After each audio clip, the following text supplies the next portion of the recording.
Hi, I'm Jason Burns.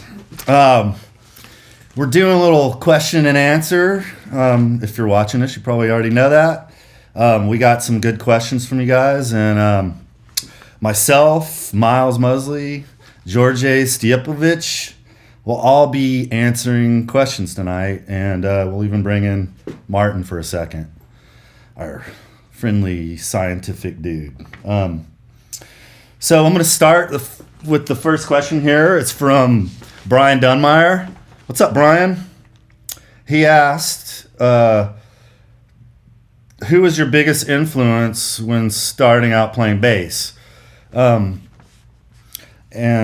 so that's a good question because it kind of leads into this business. I don't think it was a band necessarily or a person. I think it was just I was just attracted to upright bass tone. I didn't know what it was at first. I just knew that it was just a bass tone. I love upright bass, and I think probably the first recordings I heard were my parents' old records. That they had every John Lee Hooker and the Jimmy Reed and all that stuff, and Willie Dixon. So I started hearing that sound through their records, and then later on, as I grew up, I heard Stray Cats and all the rockabilly stuff from the 50s. Bill Haley, Rock Around the Clock is one of the best recorded slap bass sounds I think that's ever happened, and that's how I got into it, and that's what attracted me to upright basses. And since then I've just been chasing that warm, woody, upright tone. I love it. So question 2, this is from Joel Poutier. I hope I'm saying that right. He wants to know, how does a dual sound post affect the overall sound of the bass? The dual sound post is it's basically an acoustic killer. It's locking up the top of your bass. So acoustically, it's gonna not sing as much. It's not gonna be as loud. You're not gonna hear the woofy lows. But when you plug in, you'll be able to crank it, and you can use pedals, distortion pedals.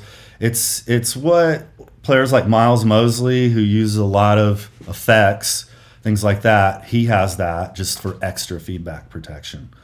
It still has an acoustic sound, but I wouldn't say it'd be the best to go record with the microphone. But if you're recording with the pickup, sounds great. All right, number 3, Lisa Brown. I find when playing with a full band and a loud drummer, it is hard to balance the volume of the low E and A strings with the higher D and G strings for the solos. Does the channel blaster give volume control between those strings? Well, yes and no. What we've done with the channel blaster, or in Monolux, all of our bridge pickups, our piezo bridge pickups, they have a tension screw which adjusts the pressure on the pickup pushing against your wing on the bridge, the wing of your bridge. So the different tension will create different output and tone.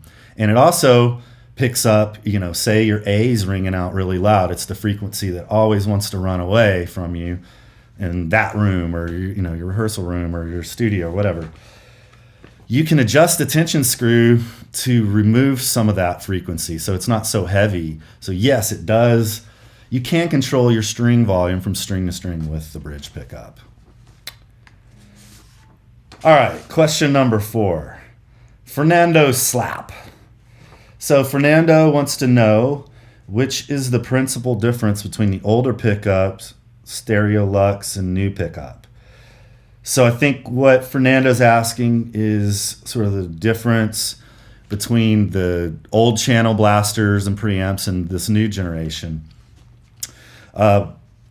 There's a few differences. The preamp and blender for the channel blasters now housed in the tailpiece instead of a separate pedal that you carry along. It's also blended on board, so you don't have to have a stereo cable anymore. You just plug in your bass into your amplifier like you would plug a guitar in.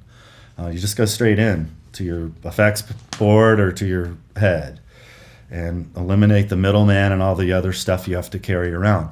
Made a simpler system. The EQs The parameters that we dialed the voicing of the EQ in for are all usable.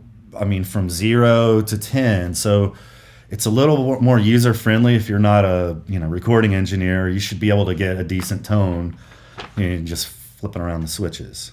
The other difference is the pickup elements are removable from the harness. So the actual elements that go in your bridge and the one under your fingerboard can be removed, traded out to different materials and different cartridges that we offer now for different tones and styles. All right. So number 5 would be question from Michael Agrano. Michael Agrano. God, man, you guys got some hard names. What amp, in your honest professional opinion, pairs the best with the Channel Blaster 2, and what strings would you pick? We've got a 2-part question. So obviously, everybody's going to have their own personal preferences on amps and tones, but I find I really always loved that classic SVT tube thing, and it's what, 2015, so, and they've come up with these Class D amps that sound amazing, and you can basically put them in your back pocket and go to the gig. I'm using a Aguilar Tonehammer 500 because I can put that in my backpack, and I know no matter what backline they have for me, if it's a flying show or kind of what any cabinet they have, I can make it sound good with that. And it's protection. Like I wouldn't want to fly with my SVT. I already have an upright bass I got to carry around. I don't want to carry around a 100-pound head. And I think that live, those type of amps really do good. And I love the Aguilar. It's just so small, and the EQ sounds like it was voiced for upright. The mid-range and the parametric mid on it work really good. Also like the orange Terror Bass 1000, that it's got 1,000 watts, so it'll run 18 million cabinets and get as loud as you want. Same deal. It's really simple preamp EQ. Sounds like they voiced it for upright. It's an amazing sounding amp. I love those two right now. That's what I'm using, but I got to say, just the Aguilar's a little bit easier to carry around for me, and seems it's about half the size and half the weight, and has 500 watts, so that's pretty much, that'll get me through most of my stuff. Number 6, this is Billy Long. Where do you see the future of Blast Cult going? New products for uprights, electrics, etc. Anything new in the works you can share with us? I got so many new things that I'm never ever gonna have time to release them all. So I do have a lot of cool things coming out this year for upright bass in the way of accessories. I think there's a limit to how many instruments I can build a year. I've found that out in the last 15 years. I can only do so many a year.